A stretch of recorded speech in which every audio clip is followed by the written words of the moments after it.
Hi all, welcome to the real taste of Soumya's kitchen. എല്ലാവർക്കും സുഖമാണല്ലോ. അപ്പോൾ ഇന്ന് ഞാൻ വന്നിട്ടുള്ളത് ഒരു ടൊമാറ്റോ റൈസിൻ്റെ റെസിപ്പി ആയിട്ടാണ്. വളരെ പെട്ടെന്ന് നമുക്കിത് എങ്ങനെ ഉണ്ടാക്കാൻ നോക്കാം. അതിന് മുന്നേ സബ്സ്ക്രൈബ് ചെയ്യാൻ ബാക്കിയുള്ളവർ ചെയ്യാൻ മറക്കല്ലേ.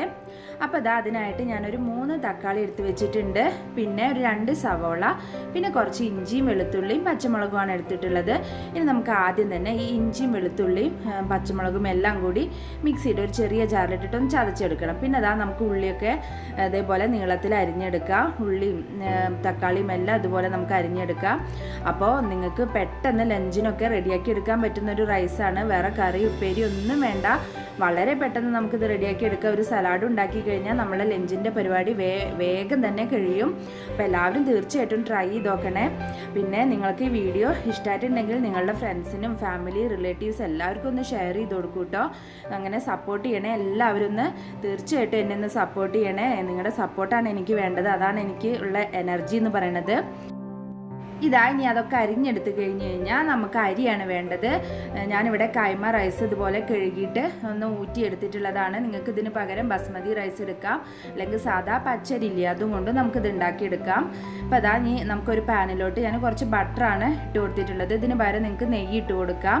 എന്നിട്ട് നമുക്ക് ഈ അരി ഒന്ന് വറുത്തെടുക്കണം. അത് മെൽട്ടായി ബട്ടർ ഒന്ന് മെൽട്ടായി വരുന്ന സമയത്ത് നമുക്ക് അരി ഇട്ടിട്ട് ഇതൊന്ന് നന്നായിട്ട് തന്നെ ഫ്രൈ ചെയ്തെടുക്കണം. ഈ അരി നമ്മളെ ചോറ് റൈസ് ഉണ്ടാക്കി കഴിഞ്ഞാൽ ഒട്ടും തന്നെ പിടിക്കില്ല. അങ്ങനെ ഈ അരി ഒന്ന് വറുത്തിട്ട് നമുക്ക് ചോറ് റെഡിയാക്കി എടുക്കുകയാണെന്നുണ്ടെങ്കിൽ അതവിടെ വറുത്ത് കഴിഞ്ഞ് കഴിഞ്ഞാൽ നമുക്കൊരു കുക്കർ എടുക്കാം. അതിലോട്ട് നെയ്യ് ഒഴിച്ചു കൊടുത്തിട്ടുണ്ട്.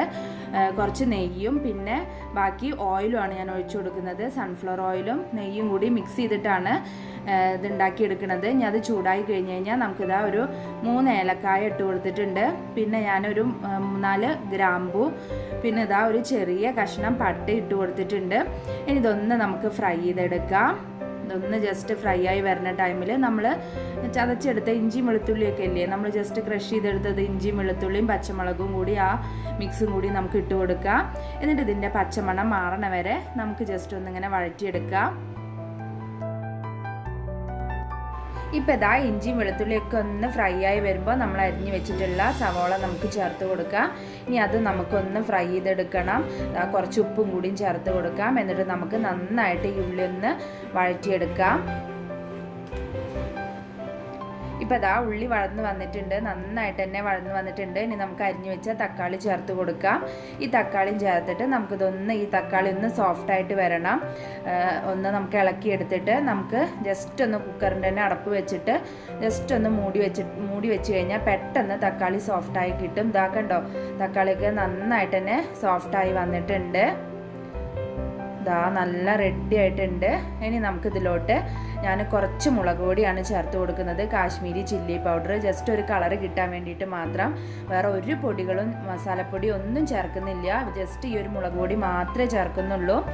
അതും കൂടിയും ചേർത്ത് വഴറ്റിയെടുത്ത് കഴിഞ്ഞാൽ നമുക്ക് വെള്ളം ചേർക്കാം. ഞാനിപ്പോൾ ഈ ഗ്ലാസ്സിലാണ് 2 ഗ്ലാസ് അരി എടുത്തിട്ടുള്ളത്. അപ്പോൾ ആ ഗ്ലാസ്സിൽ തന്നെ 4 ഗ്ലാസ് വെള്ളം ചേർത്ത് കൊടുക്കുകയാണ് ഞാൻ.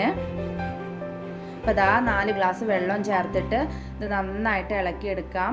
ഇനി ഇതിലോട്ട് നമുക്ക് ആവശ്യത്തിനുള്ള ഉപ്പ് ചേർത്ത് കൊടുക്കാം. നമ്മൾ സവോള വഴറ്റുമ്പോൾ മാത്രം കുറച്ച് ഉപ്പ് ഇട്ടിട്ടുള്ളൂ. അപ്പോൾ അത് നോക്കിയിട്ട് ചോറിലേക്കും കൂടി വേണ്ട ഉപ്പ് ചേർത്ത് കൊടുക്കണം. എന്നിട്ട് ജസ്റ്റ് ഇളക്കിയെടുത്തിട്ട് ഒന്ന് തിളച്ച് വരുന്ന സമയത്ത് അരി ചേർത്ത് കൊടുക്കാം. നമുക്ക് ആ വെള്ളം ഒന്ന് തിളച്ച് വരുമ്പോഴാണ് അരി ചേർത്ത് കൊടുക്കേണ്ടത്. അരി ചേർത്ത് കൊടുത്തിട്ട് നമുക്ക് നന്നായിട്ട് ഇത് മിക്സ് ചെയ്തെടുക്കാം. ഉപ്പ് നോക്കണം കേട്ടോ. ഉപ്പ് വേണമെന്നുണ്ടെങ്കിൽ വീണ്ടും ചേർത്ത് കൊടുത്തോളൂ. ഇനി മല്ലിയിടലയാണ് ചേർത്ത് കൊടുക്കുന്നത്. ഇന്ത്യയിൽ ഇപ്പോൾ മല്ലിയിടലൊക്കെ കഴിഞ്ഞിട്ട് ഇരിക്കുന്നുണ്ട്. അപ്പോൾ ഉള്ളത് ഞാൻ കുറച്ച് ചേർത്ത് കൊടുത്തിട്ടുണ്ട്. നിങ്ങൾ ഉണ്ടെന്നുണ്ടെങ്കിൽ മല്ലിയിടലൊക്കെ നന്നായിട്ട് ചേർത്ത് കൊടുത്തോളൂ കേട്ടോ. ഇനി നമുക്ക് ഈ കുക്കർ അടച്ച് വെച്ചിട്ട് ജസ്റ്റ് ഒരു വിസിൽ വന്നാൽ മതി. അപ്പോഴേക്ക് നമ്മുടെ റൈസ് റെഡി ആയിട്ടുണ്ടാവും. അപ്പോൾ ഒരു വിസിൽ വന്നിട്ട് ഇതൊക്കെ പ്രഷറൊക്കെ പോയിട്ടുണ്ട്. ഇനി നമുക്ക് കുക്കർ തുറന്ന് നോക്കാം. കണ്ടോ, നല്ല അടിപൊളിയായിട്ടുള്ള ടൊമാറ്റോ റൈസ് റെഡി ആയിട്ടുണ്ട്. ഒട്ടും തന്നെ കുഴഞ്ഞു പോയിട്ട് ഒന്നുമില്ല റൈസ്. വെള്ളമൊക്കെ കറക്റ്റ് പാകമായിട്ട് തന്നെ കിട്ടിയിട്ടുണ്ട്. നമ്മുടെ ടേസ്റ്റി ടൊമാറ്റോ റൈസ് ഇവിടെ റെഡിയായി. ഇനി നമുക്കിത് സെർവ് ചെയ്യുന്ന ബൗളിലോട്ട് മാറ്റാം. എല്ലാം നമുക്ക് ഇപ്പോൾ വളരെ പെട്ടെന്ന് എല്ലാവർക്കും റെഡിയാക്കി എടുക്കാൻ പറ്റും. അപ്പോൾ അതാ കണ്ട എല്ലാം ഞാൻ അതിലോട്ട് മാറ്റിയിട്ടുണ്ട്. ഇതാ ഒട്ടും തന്നെ കുക്കറിലൊന്നും ഒട്ടിപ്പിടിച്ചിട്ടോ അടി പിടിച്ചിട്ടോ ഒന്നുമില്ല. വെള്ളം കറക്റ്റായിട്ടുണ്ട്. അപ്പോൾ തീർച്ചയായിട്ടും എല്ലാവരും ട്രൈ ചെയ്ത് നോക്കൂ. പിന്നെ നിങ്ങൾക്ക് ഇന്നത്തെ വീഡിയോ ഇഷ്ടമായിട്ടുണ്ടെങ്കിൽ ലൈക്ക് ചെയ്യാനും ഷെയർ ചെയ്യാനും ഒന്നും മറക്കരുതേ. അപ്പോൾ അടുത്ത നല്ലൊരു റെസിപ്പി ആയിട്ട് കാണാം. Bye bye, take care.